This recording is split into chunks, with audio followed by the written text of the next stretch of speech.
disrupting the cycle of incarceration and poverty by helping young people transform their lives.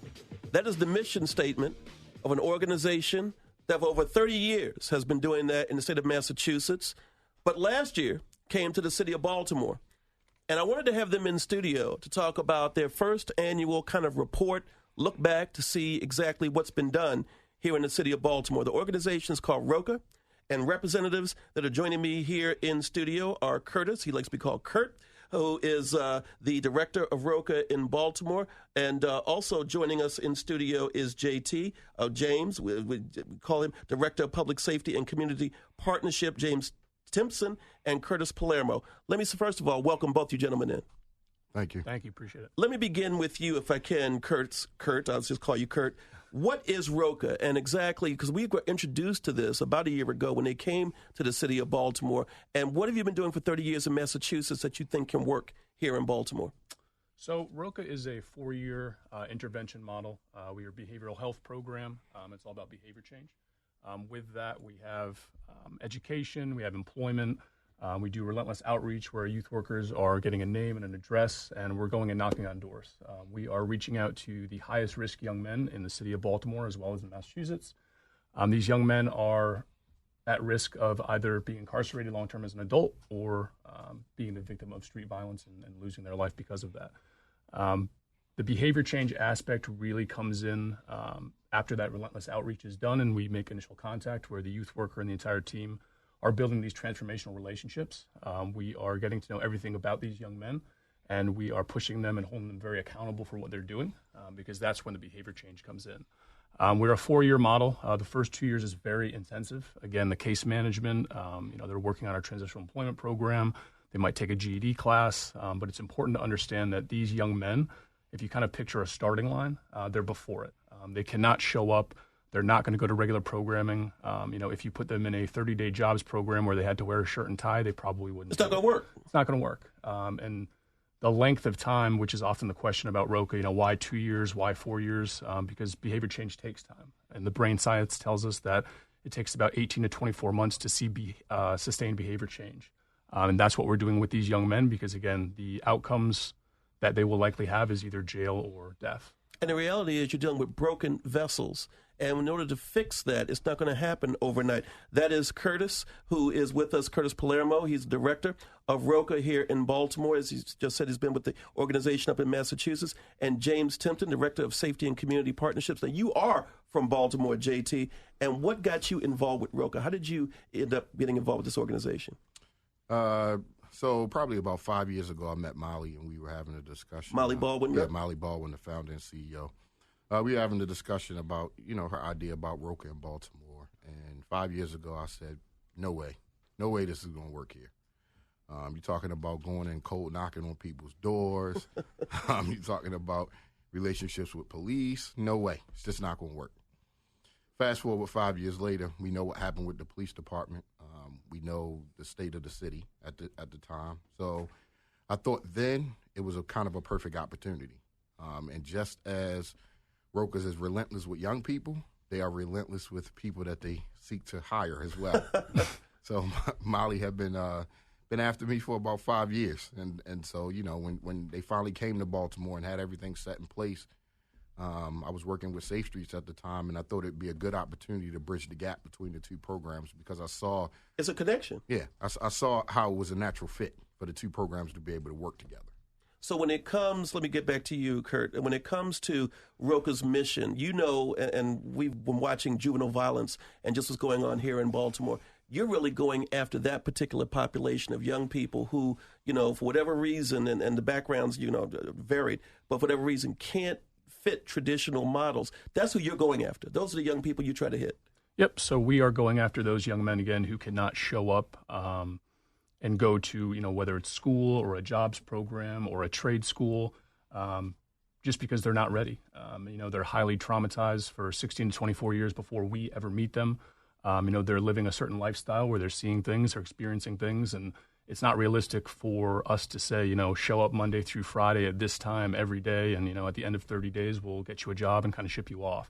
And that's why we built in the length of time and really worked to make this model tailored to this group of young people who we're working with, both Well, in let me Massachusetts. ask you, Curtis, and an outsider, because I'll get to you, JT, in a moment. Mm-hmm. You know, one of the things about Baltimore is, and I think you probably come to learn this, you've been here, we're a city of neighborhoods, and we're a city of even blocks, not even neighborhoods. And certain kids don't like anybody who doesn't live on their block. So that trust factor is really one where, you know, you had to break through, I'm sure, many walls before you can actually communicate with a young person who literally looks at everybody, not just outside of the city, but outside of their block as somebody to distrust. If you can talk about that for a moment. I think the most important thing, whether we're talking about the young people that we work with on a daily basis or community partners, is first of all, you have to build a relationship, right? And that's kind of a two-way street. It's not me building a relationship, it's us building a relationship. And so many times these young people have been let down or lied to, or they feel like they can't trust anybody. So holding myself accountable and doing what I say I'm going to do for those young people or community partners is kind of how we build that relationship. And with the relentless outreach, with the relationship building, it's all about the follow-up. You know, telling a young person you're going to be at their house at a certain time, you're going to be at their house at a certain time. You know, telling them that, you know, we have these things in our model, in our program that are there for you, and then, you know, coming through with those things, whatever it may be.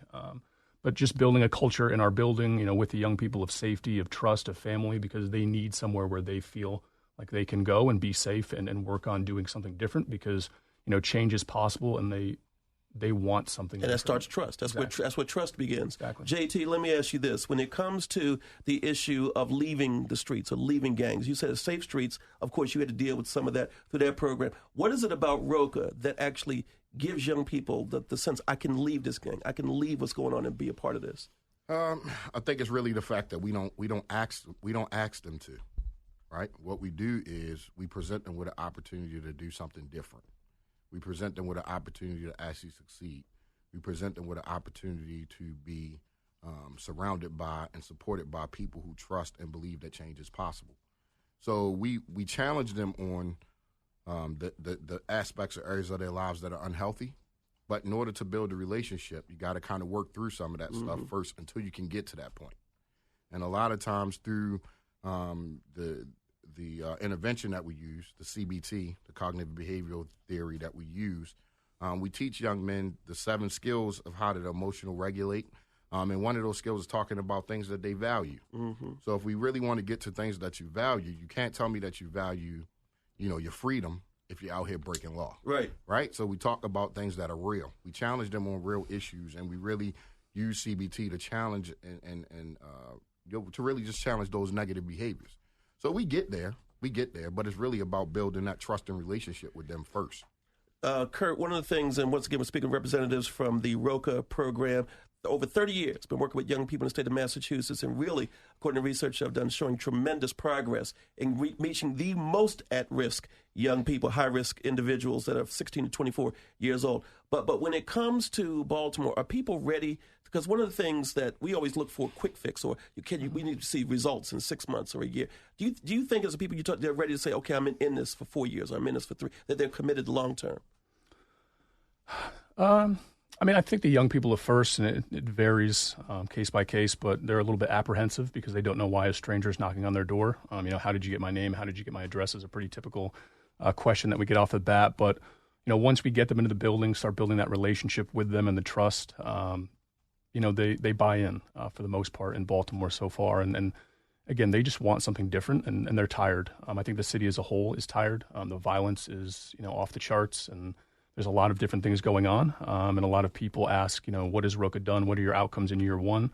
We are a very small part of a much larger solution. You're not a year one program. That's what I'm trying to get to. Yeah. In this city, we have to measure like 6 months. So that's not what you do. No. Yours is a long-term measurement. I want people to really understand that as they're listening to this, understanding ROCA, is that I have you in here looking at your first year, but this is not a year necessarily of measurement. This is a year of you explaining what you're doing and what you're progressing towards so that people understand. Because like I say, you have to understand, man, you're in a different city.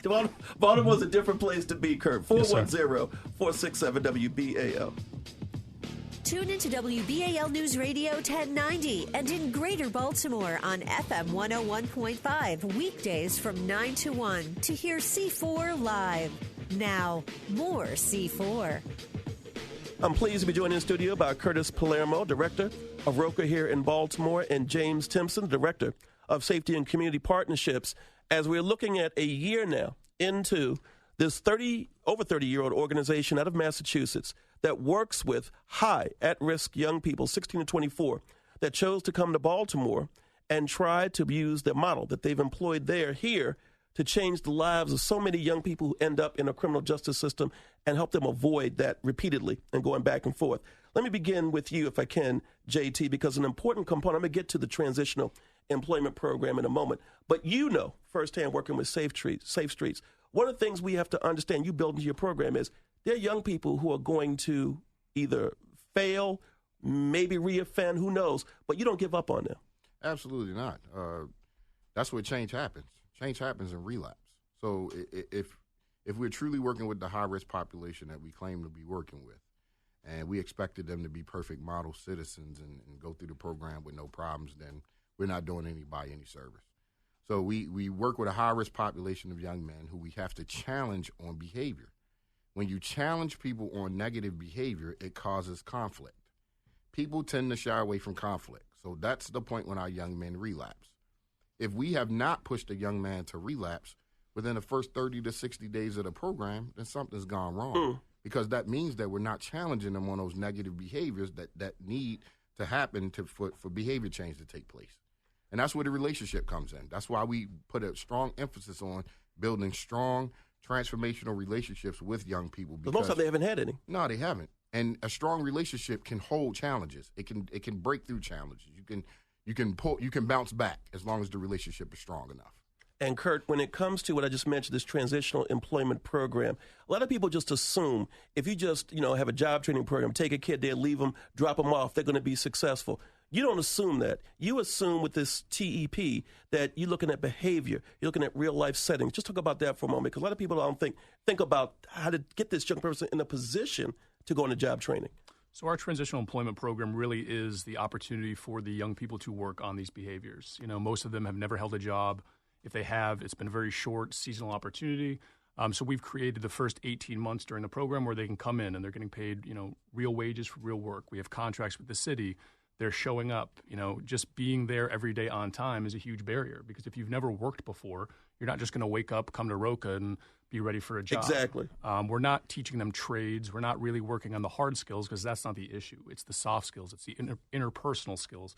With our cognitive behavioral theory, we're talking about things like conflict resolution. When your supervisor asks you to do something, he's not, insulting you. He's not, calling you out of your name. Or if you have a bad day. If you show up and have a bad day, and what are you going to do with that? Exactly. And you have to show up. You still have to go to work because, like JT said earlier, if you value your freedom or you value, your child and you want to support them, you need to keep this job. And the alternative is probably going to put them in harm's way. So building these relationships strong enough to have uncomfortable conversations, to push for behavior change and hold them accountable is really what's going to make them successful. And how I personally measure success is that they're alive and out of jail. And we tell them that. We don't sugarcoat it. This is why we're here. And this is what transitional employment can offer you, is the opportunity to do something different every day, show up to Roca, go to work, and hopefully feel some sense of accomplishment because of that. And Kurt, I want to stay with you a moment, get back to you in a second, JT. But in Massachusetts, one of the things that also I appreciate was looking at, while the Massachusetts Department of Correction reported a 3-year recidivism rate of 47% for youth released in 2014, apparently you all showed a much more significant, your recidivism rate was 30% among the same young men. And the reason that matters is because when you're doing something, it needs to be replicated. In other words, we need to look at if what we're doing from a state perspective isn't doing what you're doing, then that's what I hope happens here in Baltimore. We look at what you're doing. But go ahead and talk about that, the recidivism rate, for a second. Well, even a little bit further in those numbers, of the 33%, I think it was, only 5% were convicted of a violent offense, and of that 5%, only 2% were sentenced for 5 years or longer. So that's pretty significant when you compare it to the state numbers. And my opinion is if something's working, that's what you want to put your, effort into. You would think. If you would think. But again, this is not a quick fix. It's not a light switch. You can't just turn it off and on. These young men need to be challenged. And if they've been doing, whatever it is they've been doing in the streets for 16 to 24 years, they're not just going to walk in to Roca and everything's going to be fine, right?